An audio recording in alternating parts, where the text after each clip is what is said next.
ये है question number 2, प्रश्नावली है 2.1 बहुपद। देखिए क्वेश्चन में क्या दे रखा है, निम्नलिखित में प्रत्येक में एक्स स्क्वायर का गुणांक हमें लिखना है। तो देखिए बहुपद हम समझ ही चुके हैं कि सब बहुपद क्या होते हैं। बहुपद होते हैं जिसमें कई सारे पद हों, ठीक है, बहुपद होता है।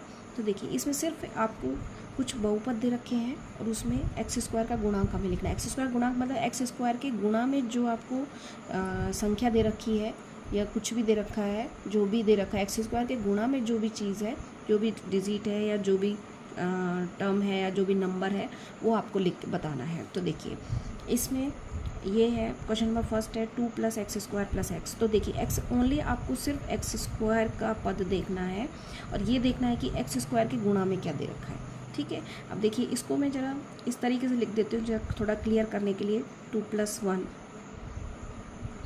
एक्स स्क्वायर + 1 एक्स, ठीक है। अब देखिए इसको यदि मैं सिंप्लीफाई करती हूँ तो वापस यही आ जाता है। आपको सिर्फ समझाने के लिए लिखा है मैंने कि एक्स स्क्वायर के गुणा में जो है वो 1 है, यहाँ भी एक्स के गुणा में 1 है और ये एक अचर पद होता है। बहुपद में ये एक अचर पद होता है जो कि बिना चर का होता है, मतलब चर मतलब एक्स की जो टर्म है वो नहीं होती है उसमें, ये सिर्फ अचर होता है, ठीक है। तो आपको सिर्फ ये देखना है कि एक्स स्क्वायर के गुणा में क्या है। तो एक्स स्क्वायर के गुणा में है 1, तो इसका आंसर हो जाएगा 1, ठीक है। क्वेश्चन नंबर फर्स्ट का आंसर आ गया 1। अब देखिए आगे आप देखते जाएंगे तो आपको क्लियर होता जाएगा। देखिए सेकंड क्वेश्चन में दे रखा है 2 - एक्स स्क्वायर + x3।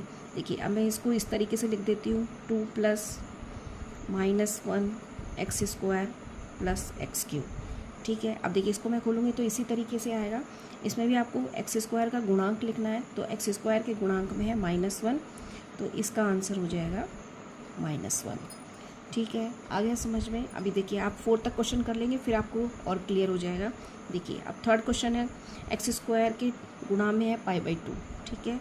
तो आंसर आपका आ जाएगा π/2, ठीक है। अब देखिए फोर्थ क्वेश्चन है। फोर्थ क्वेश्चन में देखिए आपको एक्स स्क्वायर का गुणांक लिखना है, लेकिन हम जब देखते हैं कि इसमें तो एक्स स्क्वायर का पद ही नहीं है। जब एक्स स्क्वायर का पद नहीं है तो इसका आंसर 0 आएगा, ठीक है। आ गया समझ में। और देखते हैं और क्लियर कर देते हैं हम आपको। देखिए एक मैं बहुपद लिखती हूँ, बहुपद की एक जर्नल टर्म में, जर्नल जो बहुपद होता है जो हम लेते हैं तो उसको किस तरीके से लिखे जाते हैं। जैसे मैं लिख देती हूँ, जैसे एक्स स्क्वायर x की घात 5, a x की घात 5, b x की घात 4, c x की घात 3, डी एक्स की घात स्क्वायर एक्स स्क्वायर और ई एक्स प्लस एफ। ये देखिए ये मैंने एक जर्नल लिख दिया है बहुपद जिसमें देखिए कितने सारे पद हैं, 1 2 3 4 5 6 पद हैं, ठीक है। अब देखिए ऐसे पदों में जिसका भी गुणांक आपको पूछा जाता है उसका गुणांक आपको लिख देना है।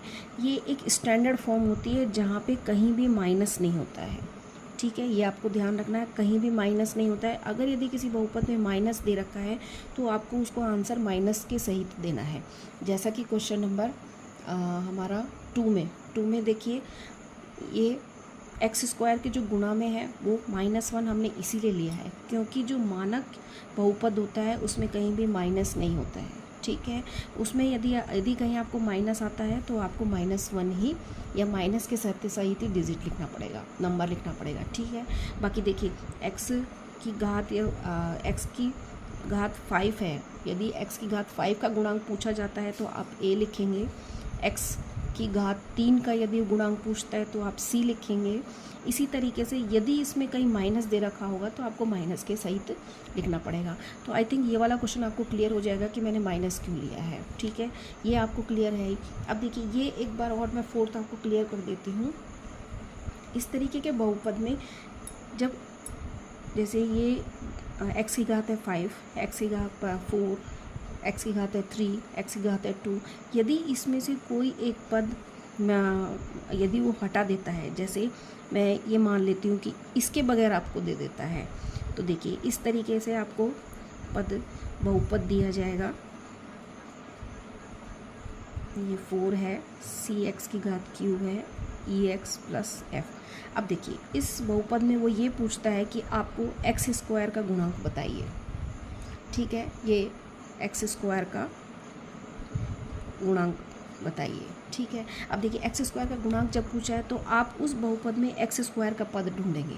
अगर यदि एक्स स्क्वायर का पद नहीं है उसमें तो उसका गुणांक आपको 0 लिखना पड़ेगा। अब 0 क्यों लिखना पड़ेगा? इसीलिए कि देखिए इसमें जब एक्स स्क्वायर का गुणांक नहीं है तो इसको हम इस तरीके से लिखेंगे। देखिए ए एक्स की घात 5, बी एक्स की घात 4, सी एक्स की घात क्यू, और जब एक्स स्क्वायर का पद ही नहीं है, देखिए घटते हुए क्रम में ये चल रहा है, अगर इसमें एक्स स्क्वायर का पद नहीं है तो हम लिखते हैं 0 एक्स की घात 2, ठीक है।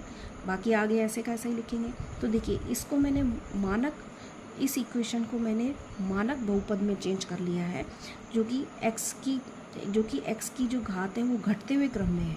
अब देखिए घटते हुए क्रम में लिखते क्या है कि मैंने देखा कि एक्स स्क्वायर का पद नहीं है यहाँ पर। जब एक्स स्क्वायर का पद नहीं है तो उसको मैंने इस तरीके से 0 एक्स स्क्वायर लिख दिया। तो इसीलिए इस तरीके के जो बहुपद आएंगे उसमें एक्स स्क्वायर का जो गुणांक आएगा वो 0 आएगा।